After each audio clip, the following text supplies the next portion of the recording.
Hello, welcome to the Absolute Institute. I'm Randy Deibel, I'm a philosophy professor, and I'm here to share with you the inauguration of this entity, and also the foundation that it rests upon, the Absolute Foundation. The Absolute Foundation is a sort of play on words. It is both a foundation, as in an organization, but it's also the metaphysical foundation of absolutely everything. This is, of course, the absolute infinite ultimate reality. And these are epithets for the ultimate, absolute, infinite, total, highest, greatest, most wonderful thing that there is. And it's God.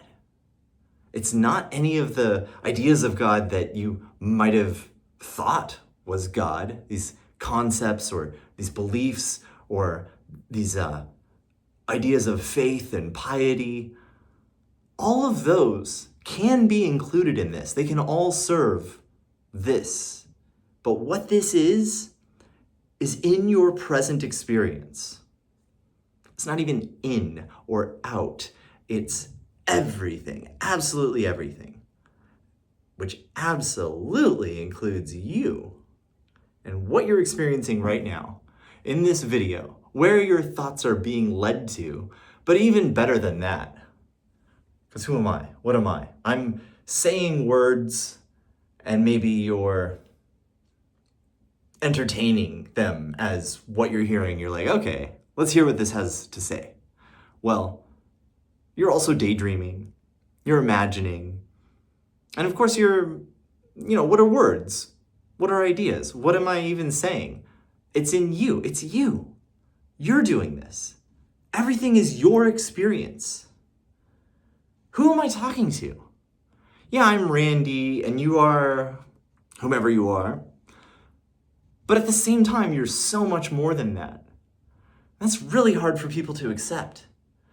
That's a matter of personal, super personal, spiritual self-acceptance and self-realization. And self-realization is a path that leads to God-realization. So I'm not going to worry about trying to explain, not right now, maybe later, but not right now. I'm not going to try to explain how God realization, God consciousness is, justified or whatever, or is real or something. I'm just gonna say it. And then you can use your imagination and you can use your intelligence to determine based on what I'm telling you and what you're telling yourself.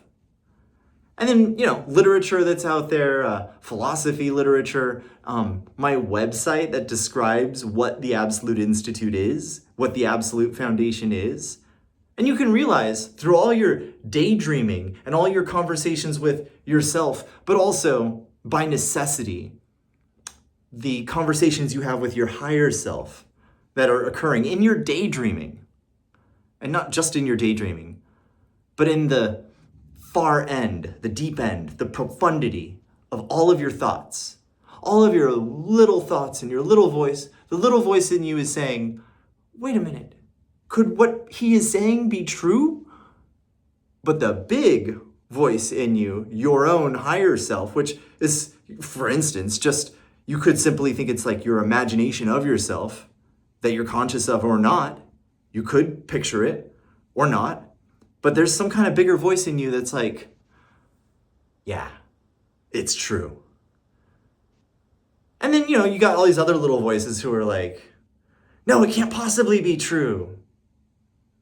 And other ones who are like, I don't even know what we're talking about. What are we talking about? What the hell is this? I'm not a philosopher. I'm just a normal person. I'm not interested in the absolute infinite, and I'm certainly adverse to this idea of God. What is this idea of God out there trying to invade my space and lord over me? What is that? But then there's a bigger voice in you, because It's in the background. And it's not just far out in the background. It's right here. So I'm here to embody your confidence in your thought about the highest possible thought, that such a thing could not only exist like other things exist. No, this is the one thing, the highest, greatest, most wonderful thing. And there's only one of them because it's absolutely everything. And where is it? And what is it? And who is it? I am God. I'm literally God. That's my experience. So that's what I'm here to share with you. But it's not a normal kind of sharing. It's called the transmission of enlightenment. So what I'm here to tell you is a special way in which it's you. You are God, and only you. And you could say, relative to that, I'm just, what am I? I'm just like some YouTube voice, right? Or some video, I don't know. So, I'm a metaphysical philosopher, and I have dedicated my life to studying proposals of what metaphysics means and what reality means and what existence means, and hold trends and tendencies in the history of philosophy and the history of ideas more broadly in science and culture and civilization in different cultures and different civilizations, different languages, different epochs, right? I've become conversant with that kind of stuff. And there's very weird ideas out there. And that's what I gravitate towards, I'm interested in being entertained by the weirdest thoughts. And what I have found is, indeed, they coalesce. They all come together into this absolute singularity. So what this absolute institute is, as opposed to just being an organization dedicated to the general thematic of absolute infinity, which is cool. That's what the world needs, in my opinion. But it leads to another thing, which is that the absolute infinite, let's give it a little symbol. Infinity, the lemniscate with absolute value signs. So this is my little symbol for the absolute infinite. And then there's another thing, the reciprocal of that, which is this. And this is being in and of itself, the one. Not just the one, but the one over infinity. Unity over infinity. The infinite unity. One in its highest, most glorious sense. And what this means is, one, how many ones are there? Well, it looks like there's infinitely many, it seems, but that's your little voice. What your big consciousness knows is there's only one true infinitesimal. It's your point of perspective. It's perspective. It's been parading all your life as that inescapable origin and orient, that reference point of pure self-referentiality that frames everything. Symbolically, it's a circle or a sphere. And geometrically and physically, and in terms of dimensionality and extension, it's the sphericity and the transparency of the reference frame within which every possible thought exists. Not only experience and existence in reality, in material reality, but every thought you have, not only thoughts and ideas, but feelings, shades of feeling, I don't know, everything, absolutely everything. Imaginary little flits that disappear. All of these things involve some degree, or rather, you could say, can be analyzed into, consisting of some kind of combination of these things. So this is a unique kind of way of looking at what infinity is and what this thing is. This is the infinitesimal point. Arithmetically or analytically, it is the one. Unity. Infinite unity in particular. And this is the sense in which there's only one the one. There can be only one such entity. But you could say synthetically, or materially, or universally, perhaps, it's the infinitesimal point. And then, of course, you think, oh, there's all these different unities, there's all these different infinitesimal points, and as we, develop our civilization to the point of rational thought and even the development of the differential and integral calculi and other kinds of calculus, we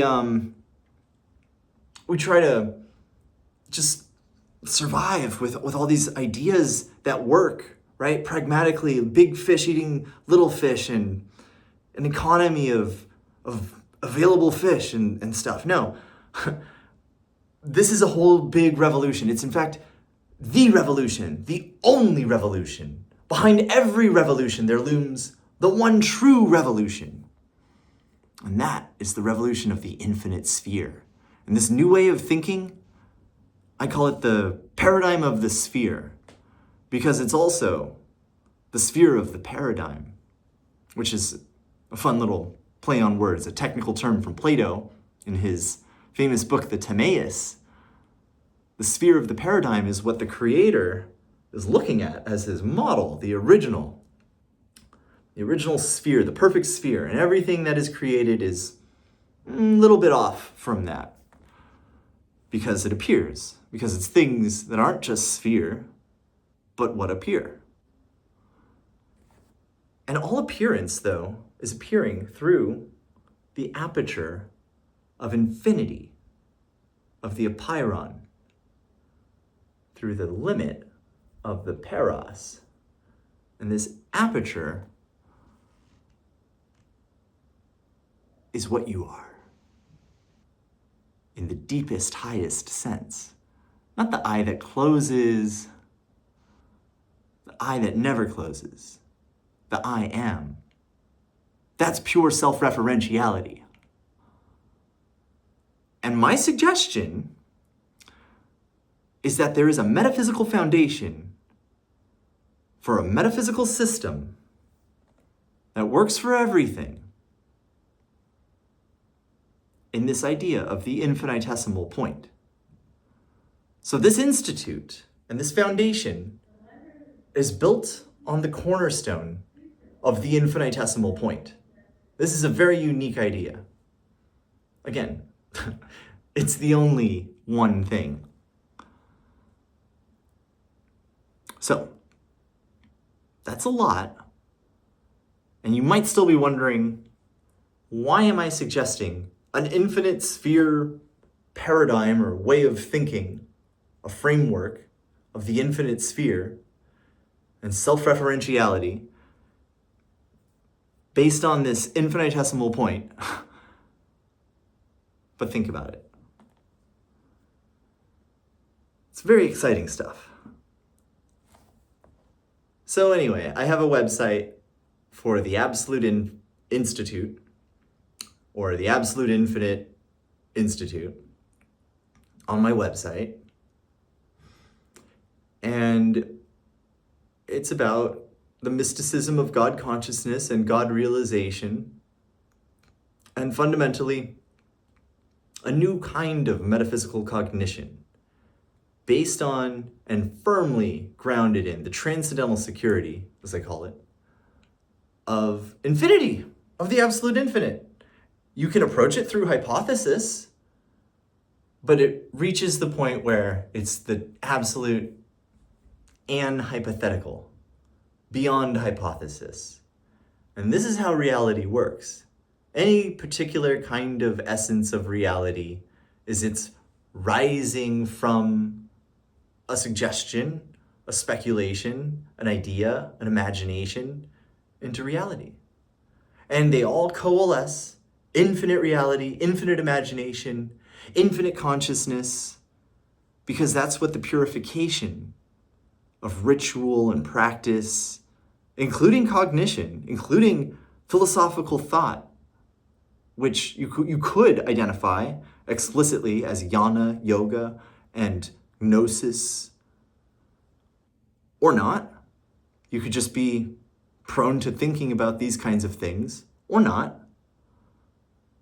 But if you just sit and meditate in the dark, eventually you'll come to this sort of stuff. Of course, that's a hard path, and it needs to exist in conjunction with intense experiences, taking everything to the limit, because that's what we're talking about. We're talking about the absolute limit that comes with the unlimited. So this is a metaphysical economy, but it's not just a metaphysical economy. It's not just another proposal for a metaphysical system that, postmodernism deconstructs. All of that stuff is taken into account here.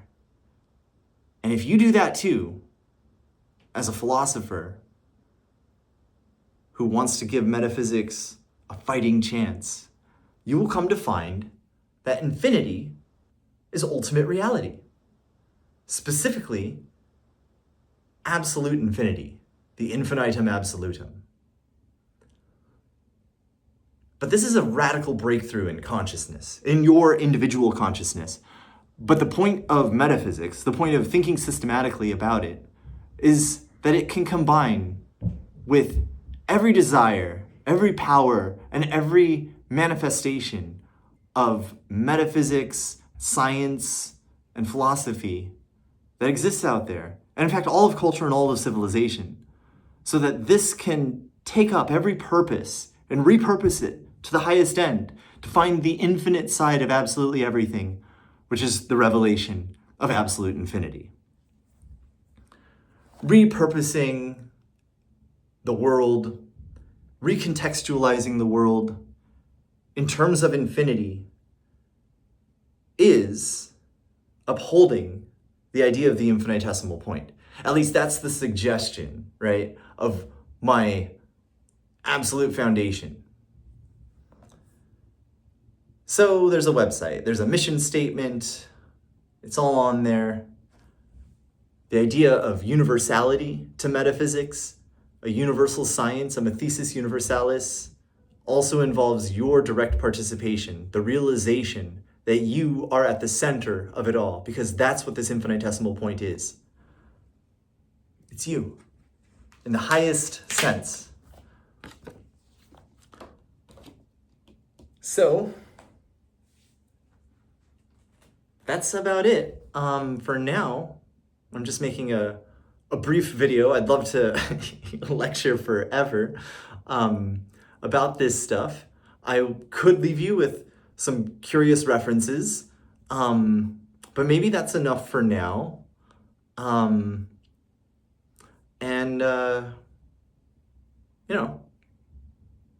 hope to do this more. It's kind of hard to do it alone, and just with this technology, I often do this in person with people because this is a real living philosophy, and it's through the encouragement of enthusiasm that this occurs. It's happening right here, right now.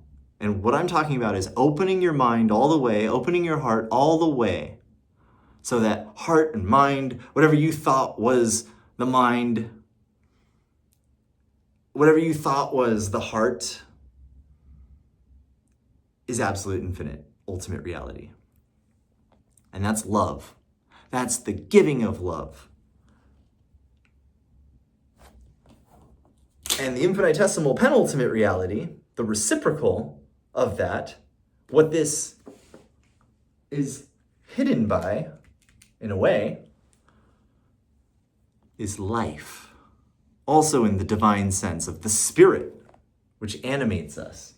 The pure seer in its aloneness, the point of perspective that experiences all things through that aperture, is God. Spirit is the channel, and God is what is playing. It's all God pouring God into God. That's what the absolute infinite is. The overwhelming overflowingness of love, giving love, giving love, giving love, giving love. And it would be chaos, except there's an organizing principle to it all. That, right? So lots of fun can be had with explaining it in different ways. But again, I think that's enough for now. Check out randolphdeibel.com, and hopefully with your support from these humble beginnings, the absolute foundation becomes a real entity, materializes, and the Absolute Institute is something that I can engage other philosophers with and other interested parties, as we go. So check it out. Get into it. This is the real chance for peace, enlightenment, and my point is not just individually, at the individual level, but globally. There's a lot of really weird, interesting things that go along with this. So this is a new kind of ontology and a new revolution, a new way of doing absolutely everything. So check it out and have a good one.